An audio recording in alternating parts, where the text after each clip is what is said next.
Welcome to Tales of Wonder. I'm Mardell, and today we have a fairy tale from Finland. The Gifts of the Magician, from the Crimson Fairy book.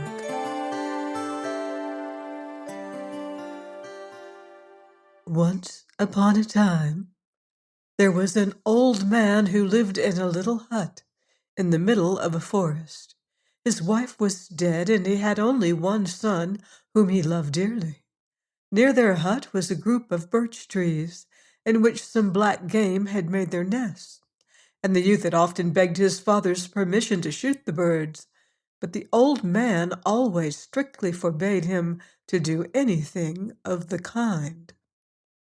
One day, however, when the father had gone to a little distance to collect some sticks for the fire, the boy fetched his bow and shot at a bird that was just flying towards its nest.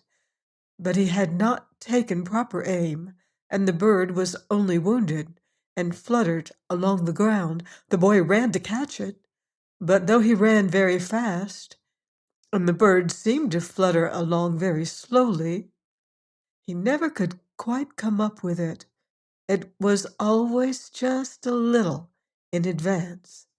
But so absorbed was he in the chase that he did not notice for some time that he was now deep in the forest, in a place where he had never been before. Then he felt it would be foolish to go any further, and he turned to find his way home. He thought it would be easy enough to follow the path along which he had come, but somehow it was always branching off in unexpected directions. He looked about for a house where he might stop and ask his way, but there was not a sign of one anywhere, and he was afraid to stand still, for it was cold, and there were many stories of wolves being seen in that part of the forest. Night fell, and he was beginning to start at every sound when suddenly a magician came running towards him, with a pack of wolves snapping at his heels. Then all the boy's courage returned to him. He took his bow and, aiming an arrow at the largest wolf, shot him through the heart, and a few more arrows soon put the rest to flight. The magician was full of gratitude to his deliverer, and promised him a reward for his help if the youth would go back with him to his house. "Indeed, there is nothing that would be more welcome to me than a night's lodging," answered the boy. "I've been wandering all day in the forest, and did not know how to get home again." "Come with me. You must be hungry as well as tired," said the magician, and led the way to his house, where the guest flung himself on a bed and went fast asleep. But his host returned to the forest to get some food, for the larder was empty. While he was absent, the housekeeper went to the boy's room and tried to wake him. She stamped on the floor and shook him and called to him, telling him that he was in great danger and must take flight at once. But nothing would rouse him, and if he ever did open his eyes, he shut them again directly. Soon after, the magician came back from the forest and told the housekeeper to bring them something to eat. The meal was quickly ready, and the magician called to the boy to come down and eat it. But he could not be wakened, and they had to sit down to supper without him. By and by, the magician went out into the wood again for some more hunting, and on his return he tried afresh to waken the youth. But finding it quite impossible, he went back for the third time to the forest. While he was absent, the boy woke up and dressed himself. Then he came downstairs and began to talk to the housekeeper. The girl had heard how he had saved her master's life, so she said nothing more about his running away, but instead told him that if the magician offered him the choice of a reward. He was to ask for the horse, which stood in the third stall of the stable. By and by the old man came back, and they all sat down to dinner. When they had finished, the magician said, "Now, my son, tell me what you will have as the reward of your courage."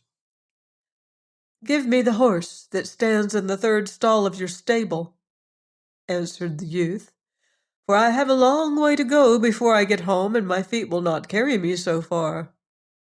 "Ah, my son," replied the magician, "it is the best horse in my stable that you want. Will not anything else please you as well?" But the youth declared that it was the horse, and the horse only, that he desired.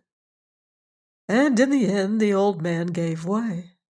And besides the horse, the magician gave him a zither, a fiddle, and a flute, saying, "If you are in danger, touch the zither, and if no one comes to your aid, then play on the fiddle, but if that brings no help, blow on the flute."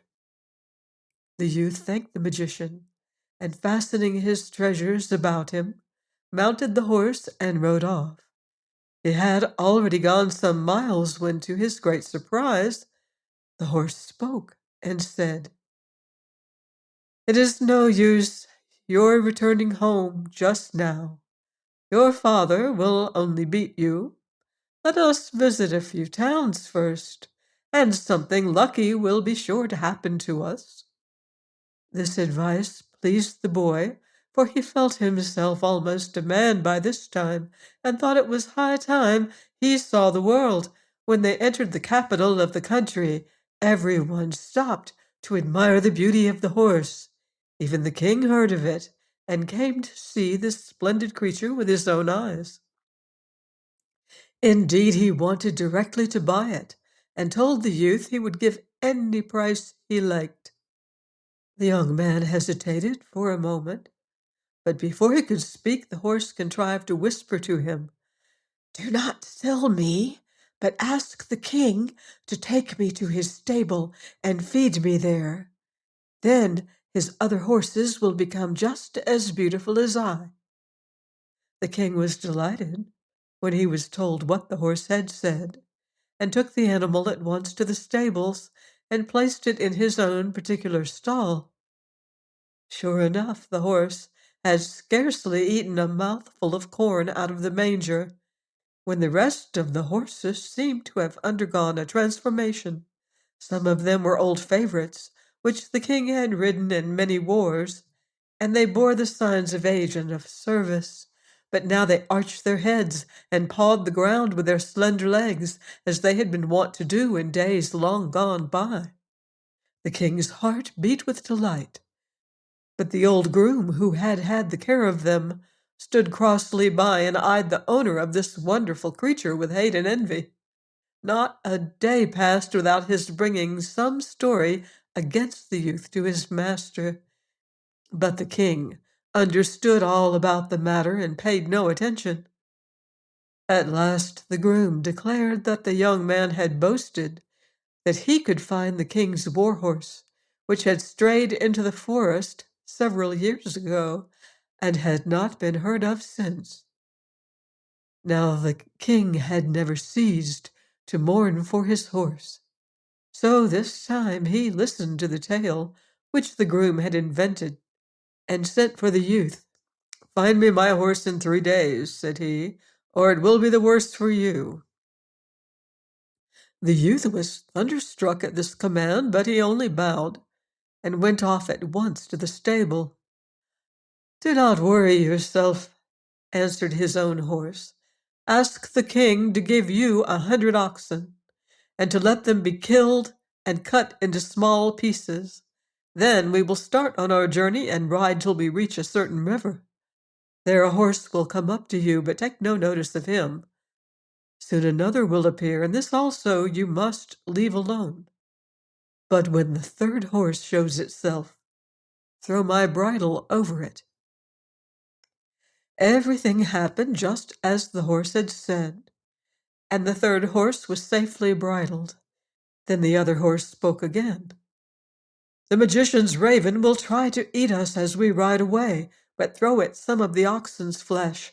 Then I will gallop like the wind and carry you safe out of the dragon's clutches." So the young man did as he was told, and brought the horse back to the king.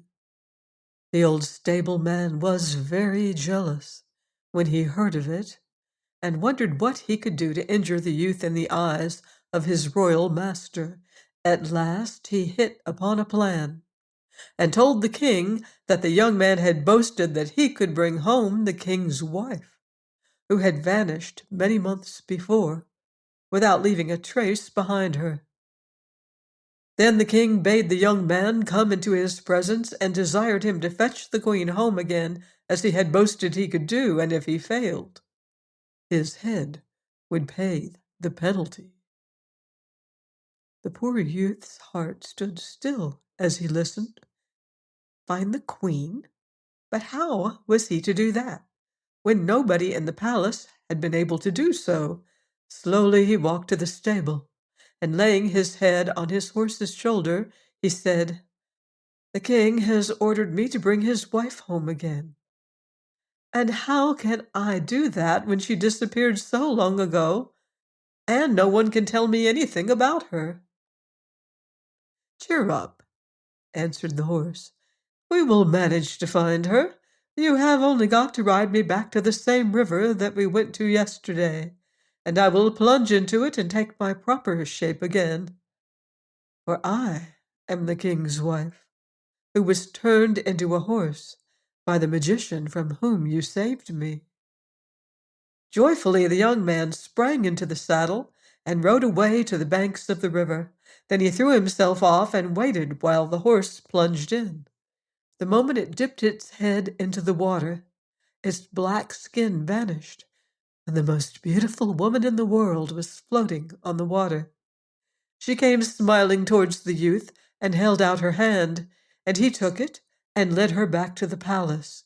Great was the king's surprise and happiness when he beheld his lost wife stand before him, and in gratitude to her rescuer, he loaded him with gifts. You would have thought that after this the poor youth would have been left in peace. But no, his enemy, the stableman, hated him as much as ever, and laid a new plot for his undoing. This time he presented himself before the king, and told him that the youth was so puffed up with what he had done that he had declared he would seize the king's throne for himself. At this news the king waxed so furious that he ordered a gallows to be erected at once, and the young man to be hanged without a trial. He was not even allowed to speak in his own defense, but on the very steps of the gallows he sent a message to the king and begged as a last favor that he might play a tune on his zither. Leave was given him, and taking the instrument from under his cloak, he touched the strings. Scarcely had the first notes sounded, than the hangman and his helper began to dance, and the louder grew the music, the higher they capered, till at last they cried for mercy. But the youth paid no heed, and the tunes rang out more merrily than before, and by the time the sun set, they both sank on the ground exhausted, and declared that the hanging must be put off till tomorrow. The story of the zither soon spread through the town, and on the following morning the king and his whole court and a large crowd of people were gathered at the foot of the gallows to see the youth hanged. Once more he asked favor permission to play on his fiddle, and this the king was graciously pleased to grant. But with the first notes, the leg of every man in the crowd was lifted high, and they danced to the sound of the music the whole day till darkness fell, and there was no light to hang the musician by. The third day came, and the youth asked leave to play on his flute. "No, no," said the king, "you made me dance all day yesterday, and if I do it again it will certainly be my death. You shall play no more tunes. Quick, the rope around his neck." At these words, the young man looked so sorrowful that the courtier said to the king, "He's very young to die. Let him play a tune if it will make him happy." So very unwillingly, the king gave him leave. But first he had himself bound to a big fir tree, for fear that he should be made to dance. When he was made fast, the young man began to blow softly on his flute. And bound though he was, the king's body moved to the sound, up and down the fir tree till his clothes were in tatters and the skin nearly rubbed off his back.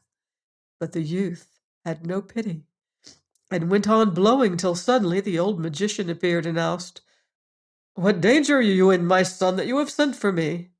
"They want to hang me," answered the young man. "The gallows are all ready, and the hangman is only waiting for me to stop playing." "Oh, I will put that right," said the magician, and taking the gallows, he tore it up and flung it into the air. And no one knows where it came down. "Who has ordered you to be hanged?" asked he.